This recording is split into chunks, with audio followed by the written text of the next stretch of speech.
you had the Intercept. Now, this is going back to our coverage of Hamas, why people view anyone saying that Hamas are not terrorists, that they support Hamas. Like, people like, do you condemn Hamas? Like, no, I hope Hamas wins, bro. Like, what are you talking about? I want the liberation and the freedom of the Palestinian people. That kind of shit that will get me in trouble, right? But if you are for resisting imperialism, if you're an anti-colonialist, what do you mean you don't support Hamas? What do you mean?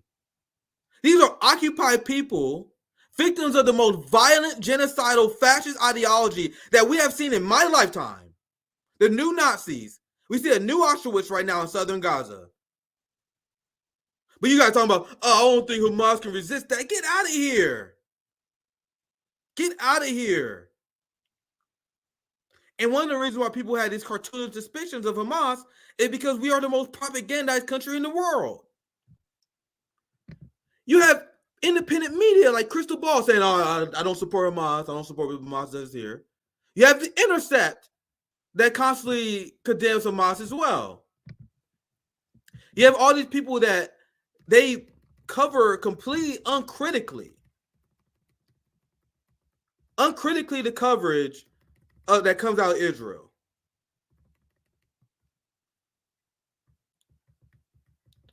Israel is a country that lied about killing civilians.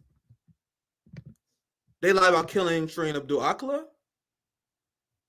So I'm asking people, after their constant lies, after they was caught lying that Hamas had a headquarters in Al-Shifa Hospital, let alone every single lie they ever told before that, why would anyone ever take anything Israel ever say seriously ever again after the Al-Shifa Hospital PSYOP? The most embarrassing PSYOP attempt, to the point where the Washington Post and the BBC called them out on this. They as pro-Israel as it gets, but they couldn't be seen with that amateur propaganda. So after the Al-Shifa Hospital, the onus is on the Israel supporters. Oh, Nick, you saying you don't believe that Hamas beheaded babies? Of course not. Why would you believe anything Israel said? Because when they said that Hamas beheaded 40 babies, what did we say? We said on RBN, there is no way that happened. And then it later came out that Israel lied. Israel retracted that statement. The IDF retracted that statement. But despite that retraction, you have Western media outlets that still to this day still repeat the 40 beheaded babies. They still repeat the 1,200,000 dead. It is now known that Israel killed the majority of the civilians. And then if you look at the people that Hamas killed, a lot of them was IDF military, not civilians. That's why the number keeps shrinking. Among the civilians who did die, Israel killed them. You have Israel that fired tank shells into houses. Why would you do that unless you want to maximize the amount of civilian casualties? So once again, these are thoughts that are not allowed. These are wrong thoughts in America. But I need people to explain this to me. If you did not want to maximize civilian casualties, why are you shooting tank shells in people's houses when your job is to defend the people? Why are you indiscriminately bombing and attacking cars? Why would a terrorist be in the car? Why do you guys burn Israelis alive in their own cars unless you want to maximize the civilian casualties? But despite this, you have corporate media and you have a ton of independent media that uncritically repeats all this propaganda that's come from Israel. The Intercept in the Nation being one of them.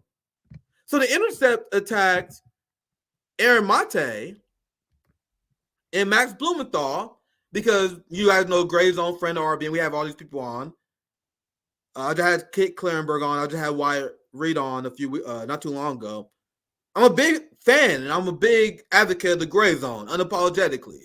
They do fantastic anti-imperialist reporting, which is why they are the victims of a lot of smear jobs. Look at their Wikipedia page, for example. Look at what people say about them on corporate media. Look at the fact that the Intercept and the Nation constantly try to snipe at them. And they are afraid of saying their name, of course. So let me read this out. This is from Aaron Mate. In the Intercept, Judith declares, one thing is true. Hamas and other Palestinian militants committed unspeakable sexual violence against Israeli civilians on October 7th. She adds, and listen to this part, fam. She adds, some individuals and extreme left organizations have denied these atrocities or upheld them as justified resistance. Who do you think she's talking about there? Obviously, she's talking about me, but they don't know me. So they're talking about the Grayzone. Aaron knows they're talking about the Grayzone. Because apparently at the Intercept, there's no critical thinking allowed. No challenging of government narratives allowed. So do you guys know that there is a document called Jericho Wall? Do you guys know what Jericho Wall was about? So Israel knew about Hamas's plan beforehand. And after October 7th, it was revealed that Jericho Wall was very, very accurate. And that's why Netanyahu and the IDF, they took a lot of heat. I have a video about this. Maybe I can pull it up. Let's see, Jericho Wall. So in Operation Jericho Wall, they put Chris Jericho. No, I'm looking for the Operation Jericho Wall, not Chris Jericho. God damn it.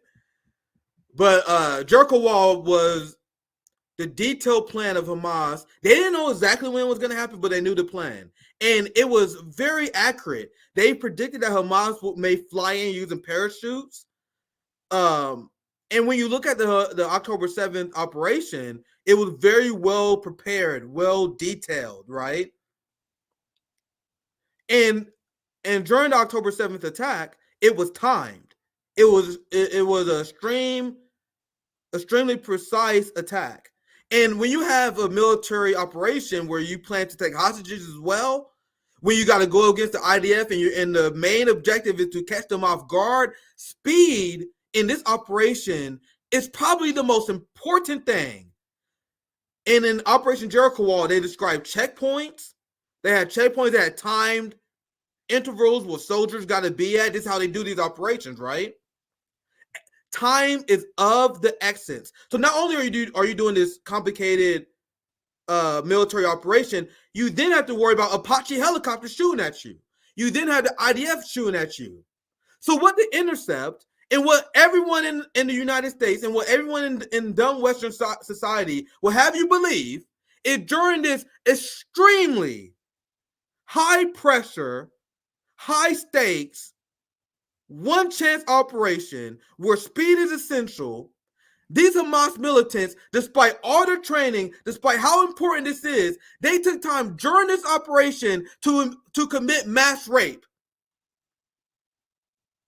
That not only did they commit mass rape, it was gang rape, according to these unproven testimonies. Mass soldiers cuddle up over one person, mass raping them. They're doing this, fam, as Apache helicopters have been confirmed shooting at them. So as Apache helicopters are shooting at these people, they are so horny they can't stop themselves from raping women as they get shot up by Apache helicopters. Guys, do you guys know there was hundreds of Hamas operatives that died on October 7th? They don't tell you that.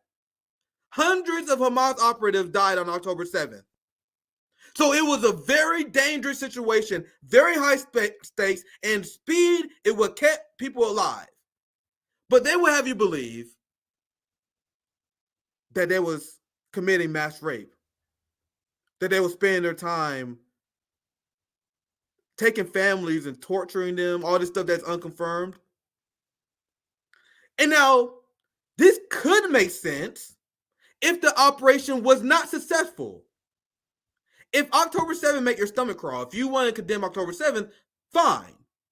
But like Scott Ritter said, and like many non-biased military analysts have said, October 7th, objectively, is one of the most successful military operations we have ever seen in the modern era of war.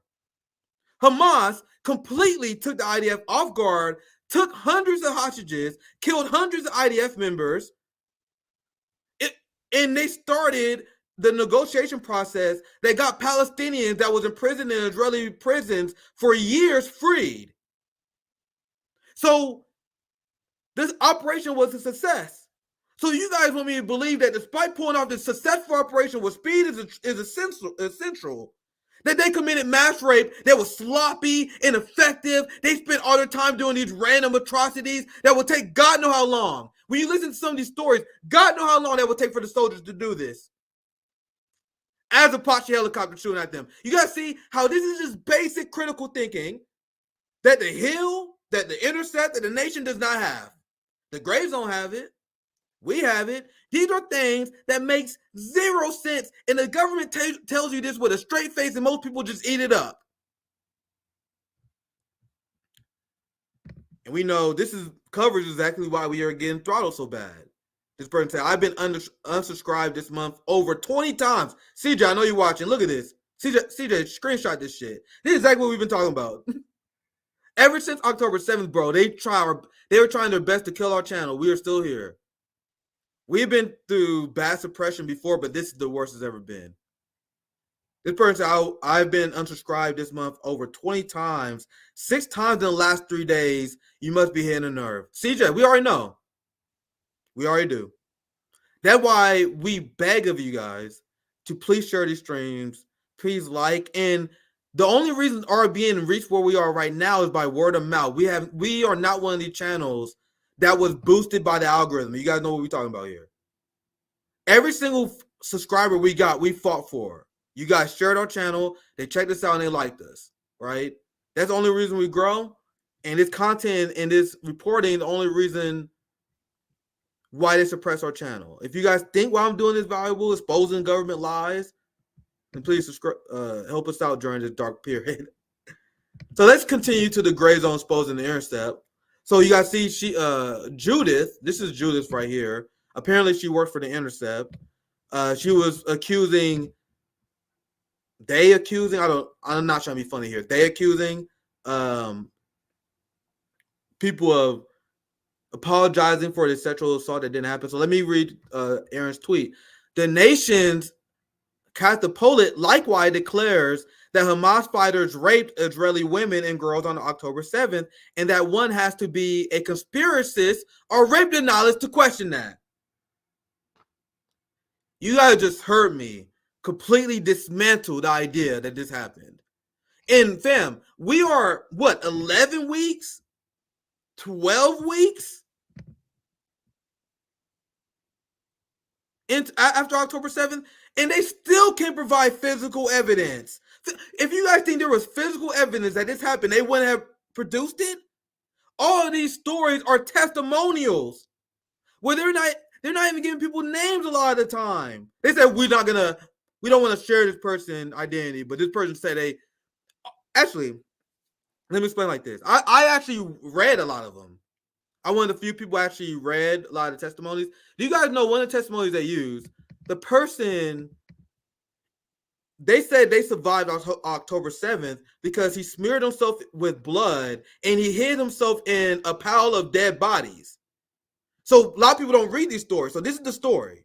Remember the story about that teenager that was raped by 14 Palestinians and they shot her head? The person they got that story for, and during this extremely traumatic incident, and if you know anything about trauma, during these incidents, your memory is foggy, things get weird with your adrenaline, right? So during this extremely dramatic situation where there are a ton of dead people around them, they think they're going to die. And the only way they survived is they hid in a pile of dead bodies and smeared blood over themselves.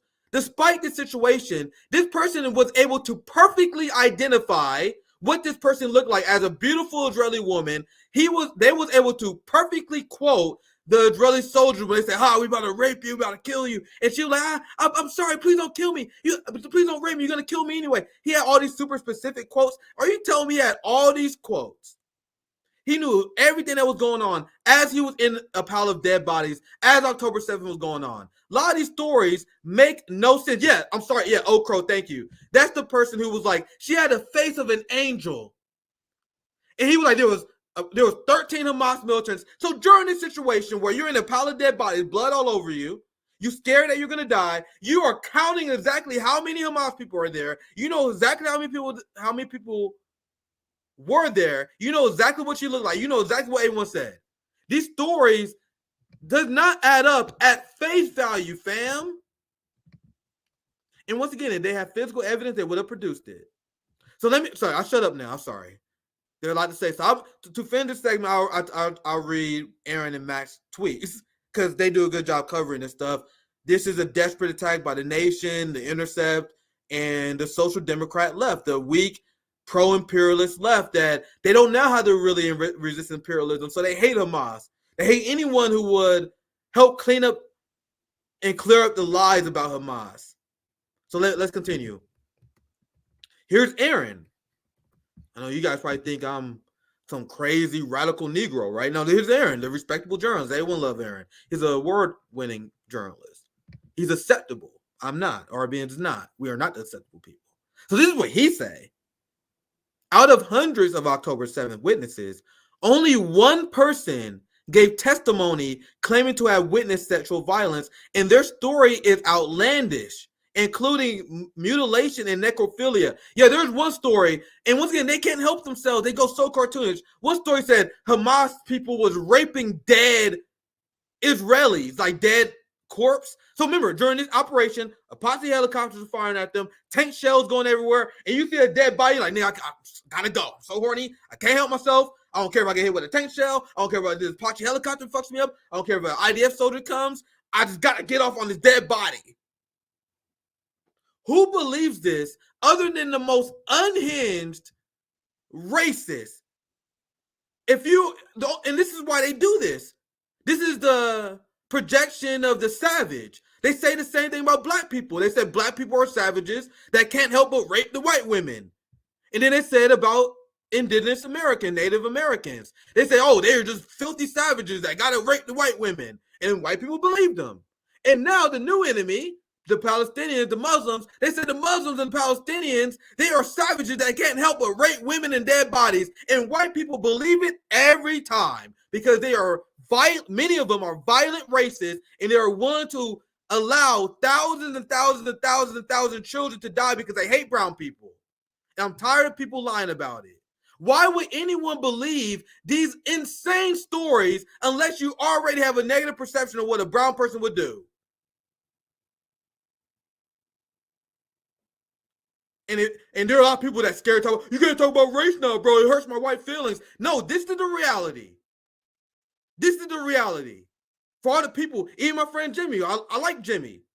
But this whole thing he's doing, we're like, racism is real. Bullshit, man. How you think they're getting away with the genocide, Jimmy? This shit right here. The people just blindly painting brown people as racists, as rapists, and people just believe it.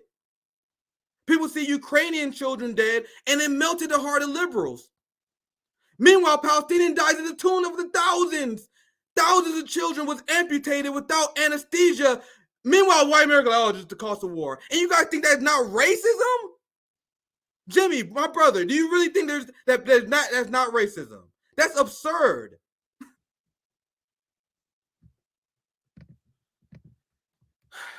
So let me continue Aaron's tweet. Only one person gave testimony claiming to have witnessed sexual violence, and their story is outlandish, including mutilation and necrophilia, and undermined by another witness. Another purported witness emerged nearly 2 months later, and their story is even more ridiculous than the first individual. And this is the person I was talking about. This man claimed to have witnessed the gang rape of a beautiful woman with a face of an angel, followed by seeing a woman's head rolling on the ground after being dismembered with a shovel. So remember, fam, as this person is going through this traumatic incident, can you imagine? Like, I'm not a scientist, but you guys know what trauma does to people. People have a hard time remembering traumatic events. This is what people talk about during the Me Too era. Like, rape victims, they have a hard time remembering what happened because the event is so traumatic, it fucks their memory up. So this person going through one of the craziest military operations we've seen, seeing heads rolling on the ground, dead bodies, a gang rape, he's got perfect memory, though, of everything. Let's continue. Where did I leave? Oh, there it is. There are a lot of reading. I don't want to short it, so I'll spend my time on the segment if I have to. Rape claims have been made by Israeli group Zaka, which has been caught lying about beheaded babies and other atrocities. To allege rape, Israel used a photo of a Kurdish woman taken outside of Israel, and then it quietly deleted it. Once again, in any rational society, stuff like this would make it so everything you say should be scrutinized. And most people have the I believe Israel to prove otherwise premise. I promise you guys, live the way I do. Don't believe anything that Israel said until proven otherwise. And that has helped me tremendously. I see through the line of this propaganda. Now, first take time, you guys see how Aaron is completely destroying this talking point. Now, here's Max Blumenthal.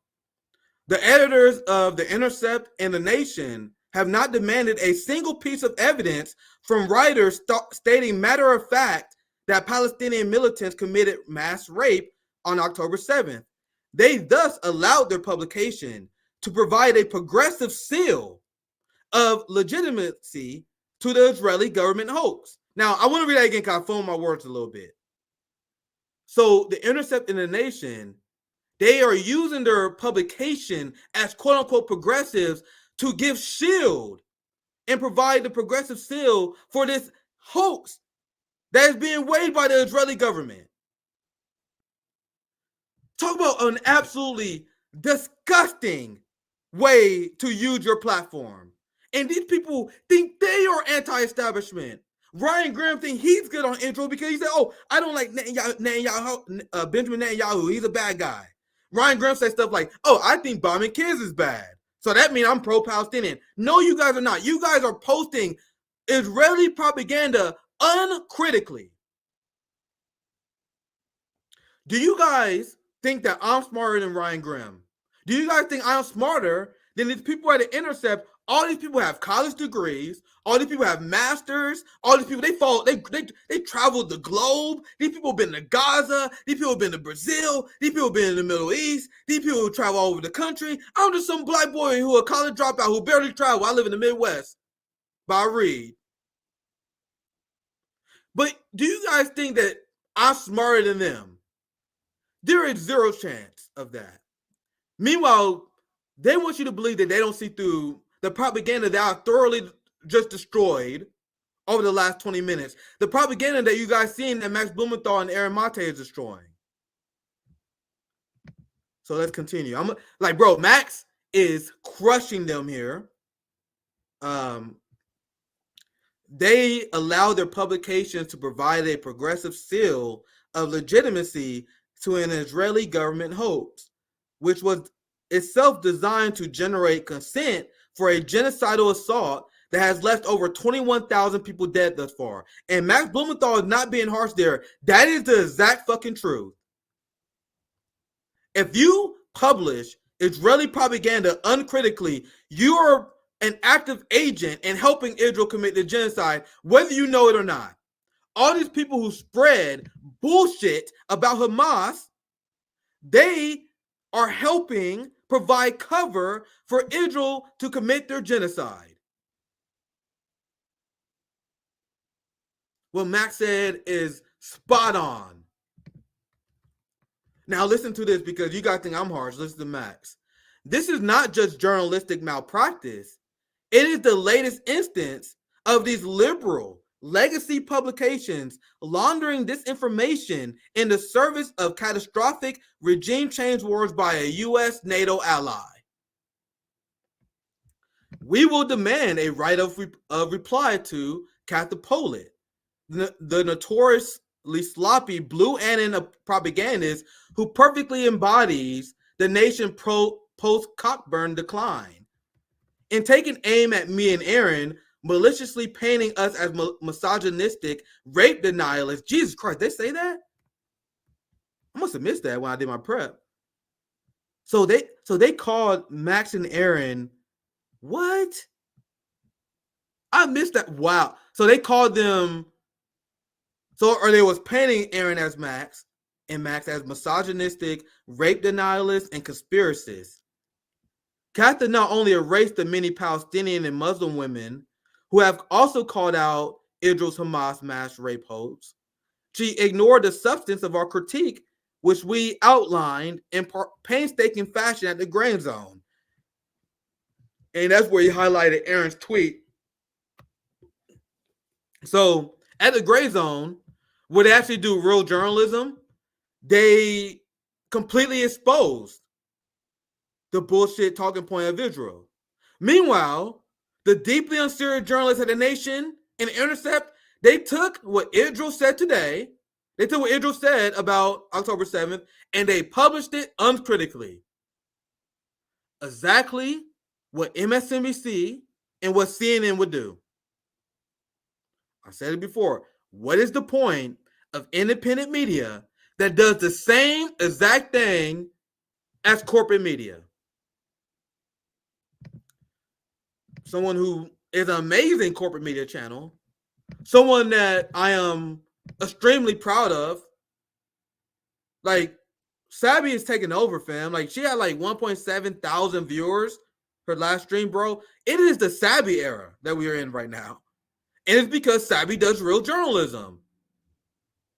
It's because Sabby, despite not being part of the approved professional managerial class, she actually questions Israel.